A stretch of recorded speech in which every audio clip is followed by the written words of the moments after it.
మోసగాళ్ల సంఖ్య బాగా పెరిగిపోయింది. కడవరి దినాలు కదా, నేను చెప్తున్నాను, ఇంకా పెరిగిపోతారు. ఇక్కడ తాగదిద్ది. మనం అవకాశం ఇచ్చామా సాతానికి, అల్లుకుపోద్ది. సాతాను గురుగుల్ని చిన్నగానే ప్రవేశపెడతాడు.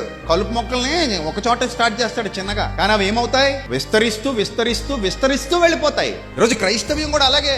సరైన విశ్వాసులు లేక మోసం చేస్తున్నారు. అదే ఆలోచించే విశ్వాసులు ఉండుంటే ఈరోజు క్రైస్తవ్యం ఎంతగా మోసపోయే పరిస్థితులు, అన్యజనుల మధ్య హేళనకు గురవుతుంది. ఎక్కువ బాధపడతాను నేను దానికి.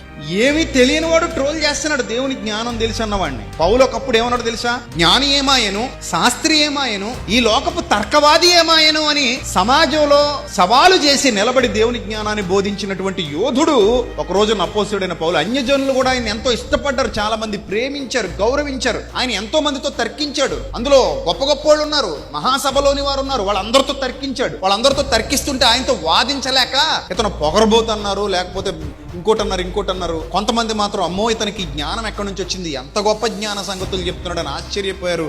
ఎన్నో సంఘాలు ఆయన కట్టడానికి అదే కారణమైంది. అన్యజనులలో స్థానాన్ని సంపాదించుకోగలిగాడు ఒకనాటి పౌలు. కానీ ఈరోజు పరిస్థితులు చూస్తుంటే ఎంతమంది హేళన, ఎంతమంది ట్రోలింగ్, ఎంత దారుణం అయిపోయిందంటే చిచ్చి అనిపిస్తుంది అనమాట. ప్రతోడు ట్రోల్ చేయడమే. ఆ ట్రోల్ చేసిన వాళ్ళకి మళ్ళీ వీళ్ళు కామెంట్ల కింద ఆమెన్ హల్లెలూయా, ఇంకోటి ఏంది అసలు ఇది? ఒక జ్ఞాని ఎప్పుడు, వివేకవంతుడు ఎప్పుడు కూడా సమాజాన్ని వివేకపరిచేవాడుగా, చైతన్యపరిచేవాడుగా కనబడాలి తప్ప అరే మరీ ఇంత హీనంగా ఉంటారా క్రిస్టియన్స్ అంటే అని అనిపించుకునేలా ఉండకూడదు.